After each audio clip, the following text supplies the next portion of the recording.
তোমরা সবাই আমাদের কাঁঠাল গাছটা দেখো। আমাদের কাঁঠাল গাছে এরকম প্রতি এইরকম সময় কাঁঠাল ধরে।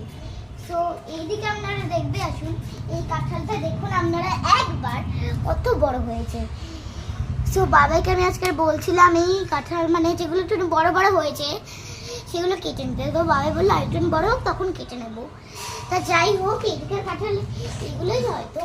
আর দেখুন ওই কাঁঠালটার অবস্থা একদম পুচকি। আসলে আমার পুচকি পুচকি কাঁঠাল দেখতে খুব ভালো লাগে। আর ওই দেখুন ওই কাঁঠালটা উপরে, ওটাও কিন্তু এখন পচে যাচ্ছে। পচে যাওয়া কাঁঠাল কখনোই ভালো হয় না খেতে। আসুন এই দিকটায় আসুন, এই দেখুন একদম উপরে কাঁঠালটা, ওটা এত বড় হয়ে গেছে। তো যাই হোক, ওর যে পাশের কাঁঠালটা আছে আপনারা সবাই দেখতে পাচ্ছেন তো, ওই কাঁঠালটার অবস্থা দেখুন একদম পচে গেছে। তাই ওই কাঁঠালটা আমার গাছ কাটা হবে, কিন্তু ওই কাঁঠালটা আমরা খেতে পারবো না, কারণ অত উঁচুতে।